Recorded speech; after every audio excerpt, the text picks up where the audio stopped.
Wouldn't it be nice if you could increase your revenues by 20% or more without increasing your spend on marketing? I'm Chris Sands, co-founder of Profi 2020, and today we're bringing you another step in our dental enterprise platform process.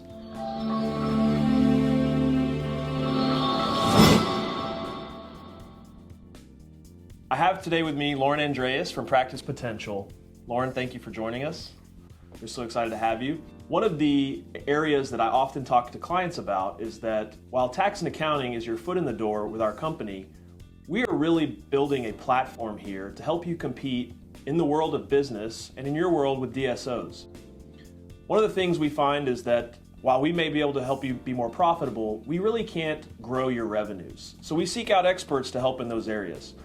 Lauren's an expert in growing new patients for dental practices, and it might not be in the way that you think. So Lauren, can you tell us what is the typical problem that you see in the average dental practice where they're just not growing? What is that bottleneck?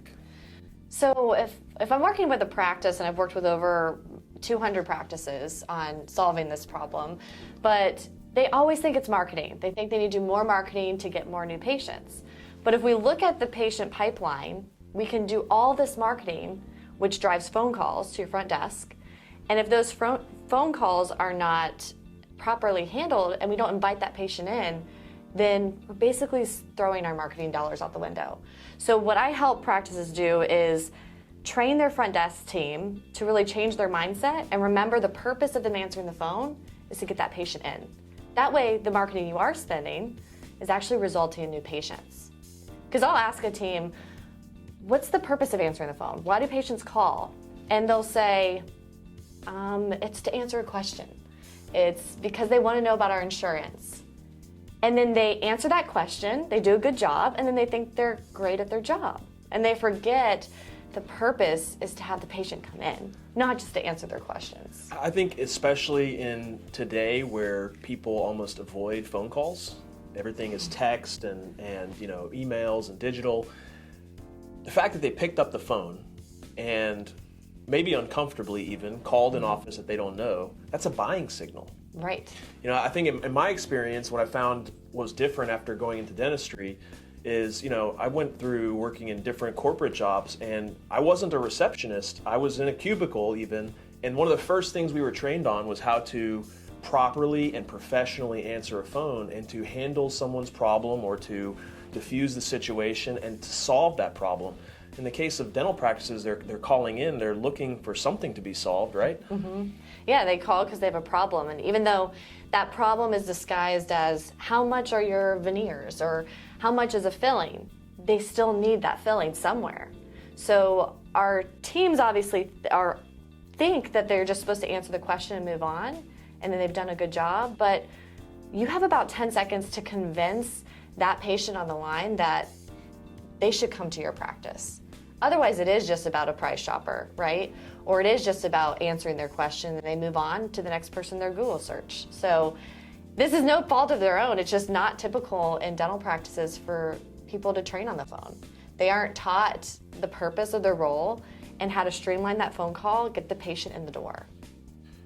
Lauren, I often talk to doctors about how I think of marketing almost like fishing, and you may have these multiple fishing lines out there and you're trying to catch a fish, and as you get a bite, you reel the fish in close to the boat and you scoop that fish into the boat with a net. And the net didn't really catch the fish, but it was critical to getting it into the boat.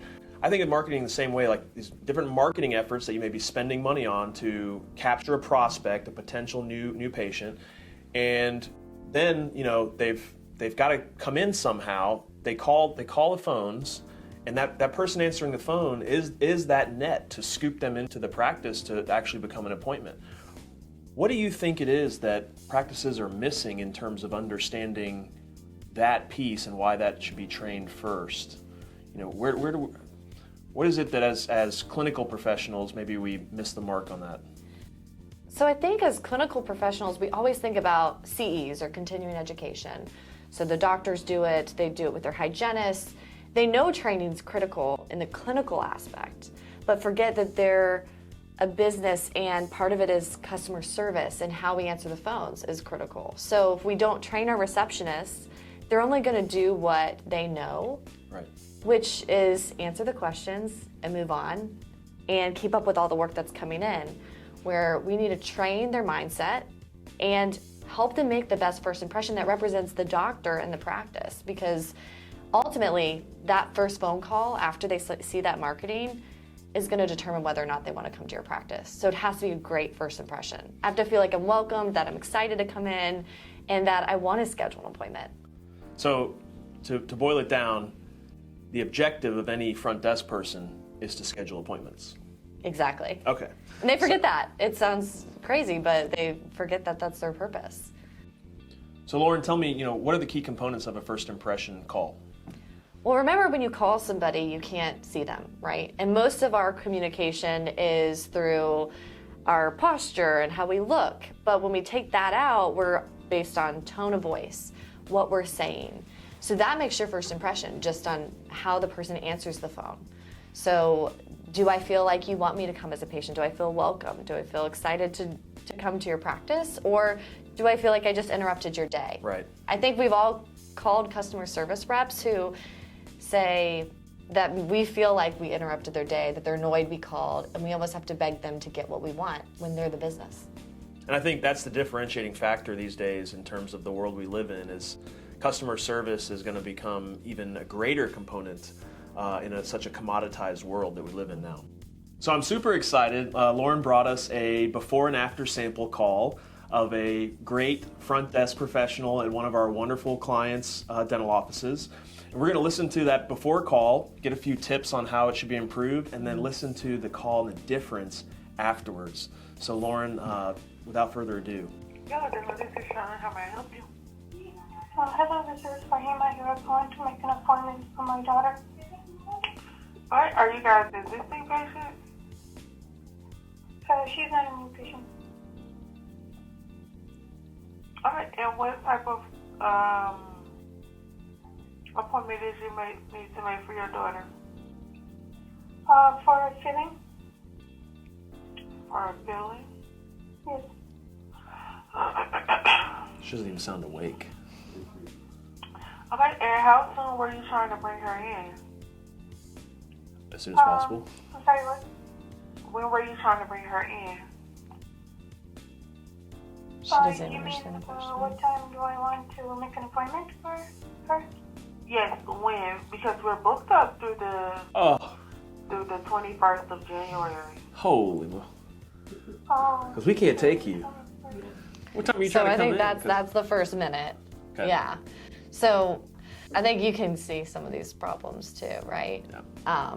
I think the first thing is I've met this lady. She is very sweet. Over the phone, she sounds not at this point. But after, you'll see that she makes a huge improvement. But this doesn't make me want to come to this practice. So I think the first thing is her tone of voice could use some work. We could welcome the patient. When she says, "Oh, I'm a new patient," that's a perfect opportunity to say, "Great, I'm so glad you chose to call our practice. Let me be the first to welcome you." That's going to make me feel like I should come to your practice rather than just going on to my next question in the process. Then she asks, "What type of appointment do you want to make?" Which is not taking control of the call. If I'm a new patient, then you probably have a process for a new patient, right? New patient appointment. Yes, so we should go ahead and make that assumption. Let's go ahead and get you scheduled for a new patient appointment. That way, we're the experts and we're guiding the patient through the call. This is why calls can last 10 minutes, because we have the patient calling in, they're asking all the questions, they're leading the direction of the call. So what we need is a step-by-step process that still completely patient-centric, very customer service oriented, but we're in control and we're leading them through this process because we're the experts. Then she goes into scheduling, which is a huge problem even in our normal day-to-day lives. Like if we were gonna go to lunch and I would say, "Hey, you wanna go to lunch? Where do you wanna go?"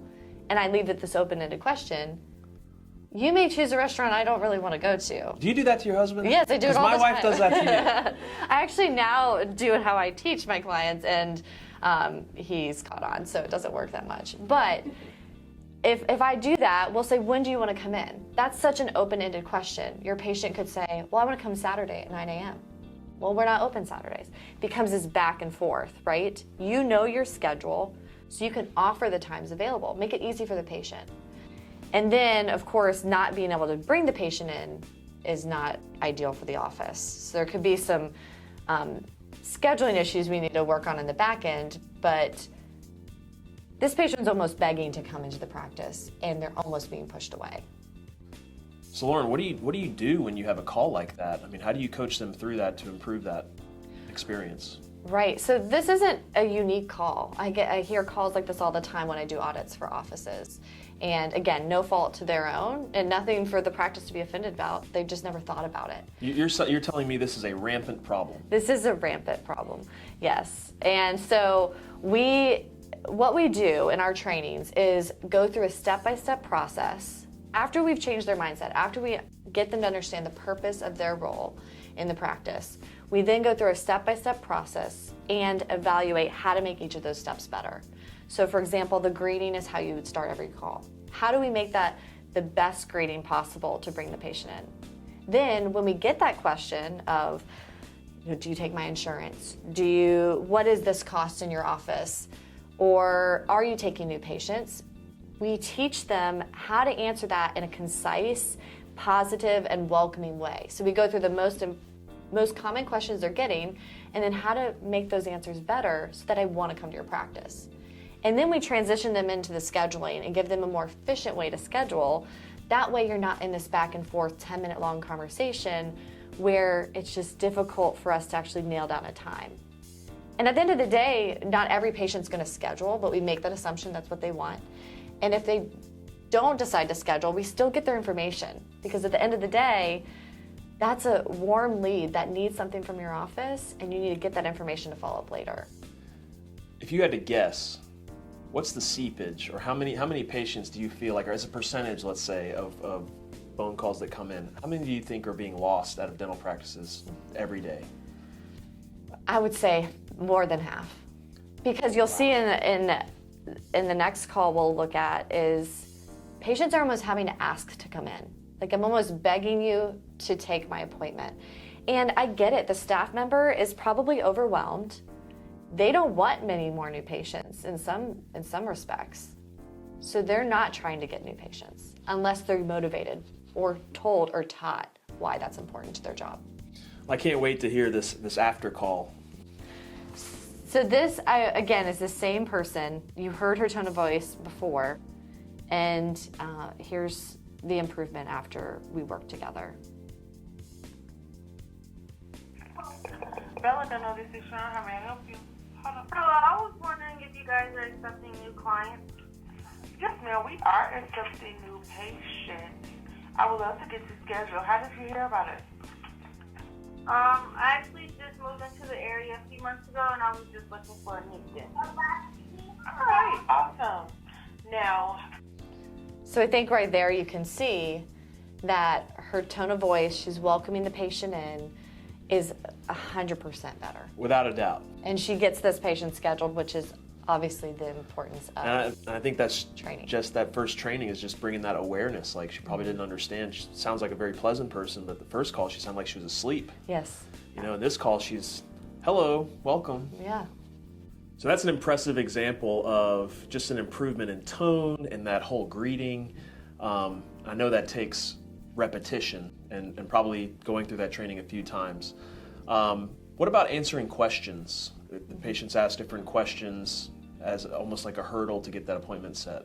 Right. And we hear our front desk team members sometimes answer the phone, and they sound pleasant, and we think, okay, they're doing a great job. So I brought an example of that exact situation. Someone who sounds great on the phone, but when it came to answering questions, did not execute in the best interest of the practice.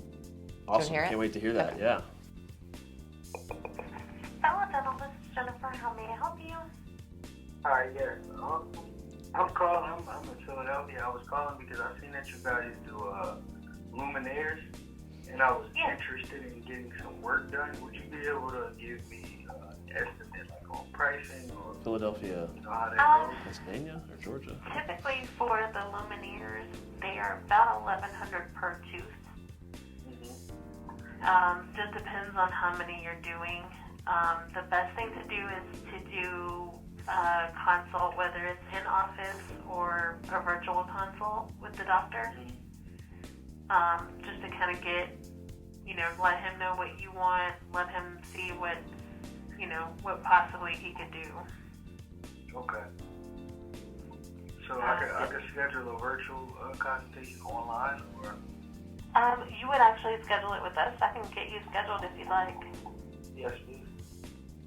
Okay, so just to kind of put this together, very pleasant phone voice, would think, okay, she's a great receptionist. When it came to answering the question about the price, she just answered the question about price.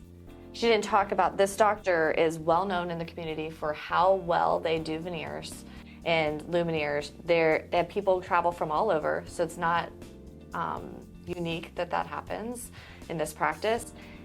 And if you're just answering the question about price, I have no reason I would go to you except if you were the cheapest, right? So I need to have that opportunity to endorse the practice, endorse the doctor, and make me say, okay, this practice is a little different. I want to go there. And then the patient actually had to ask to be scheduled. We're talking about a cosmetic procedure that could be thousands of dollars for the practice, and I had to ask to come in. So then I want to go and see if there's this last part of the call too that we can talk about. Okay.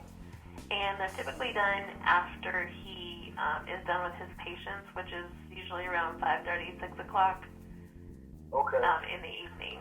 So I do have something open for today, and then the next one would be on Monday. We could do today.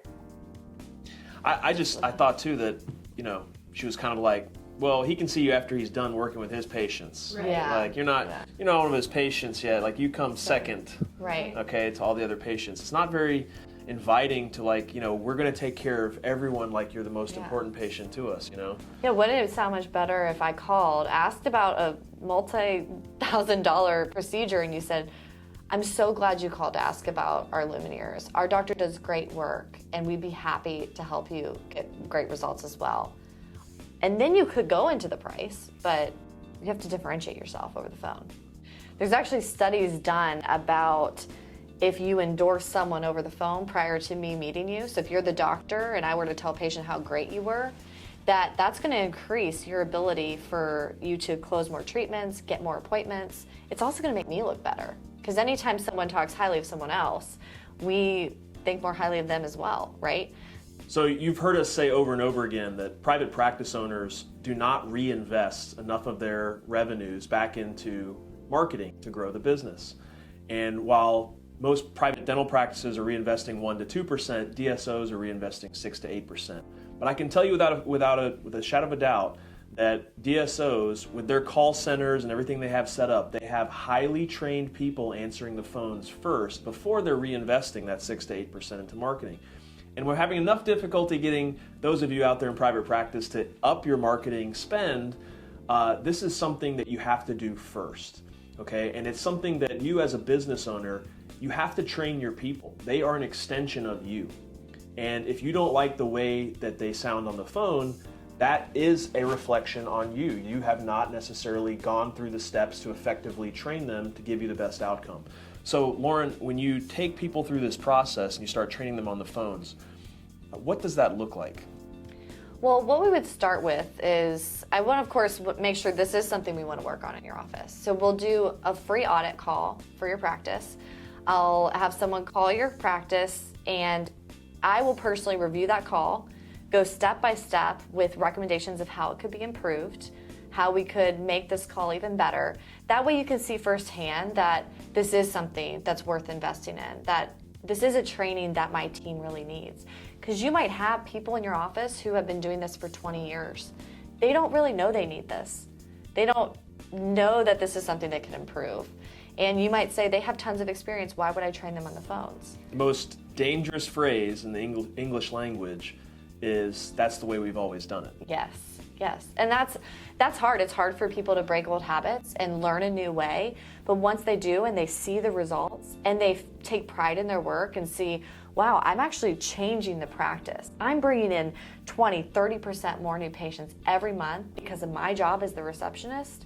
That gives people confidence. It gives them a renewed sense of accomplishment in the office. And ultimately, you retain your employees just as much as you're retaining your patients. And so I'm shocked and amazed at what you shared with us today on how difficult it was to get into an office, and then after a little bit of training, how much more pleasant that was and inviting to come into the office. Right. And I will have a disclaimer of, when you do ask to be audited, like sometimes it is hard to listen to because you don't realize you had this problem.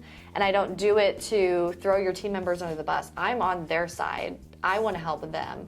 And so I think in partnership, we can bring out the talents of your current team that they don't even know they have, and just develop the people you have instead of having what you think is a different problem. I think that's an excellent point. I think all too often people take offense, and we have one common goal here, and that's to improve business, to improve patient experience, all of that.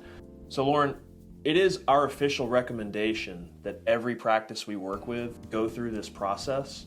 And I would like everyone to please consider getting that free audit just so you can see for yourself. If you click the button below, you'll be able to opt into that, and Lauren will reach out to you from there. Lauren, is there anything else you want dentists around the country to know about phone training?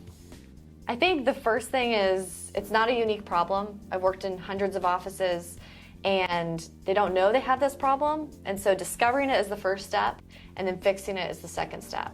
And I can guarantee that if your staff members can learn this process, change how they think about answering the phone, and become accountable for that, your new patients will increase at a rate you haven't seen before. Without spending a new dollar on marketing.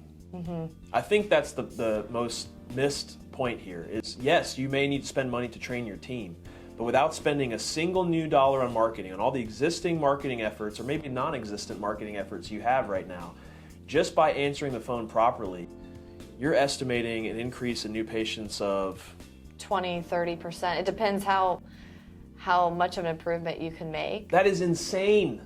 So click the button below, start talking to Lauren at Practice Potential so that you can grow your revenues, and we can help you be more profitable on that increased revenue growth.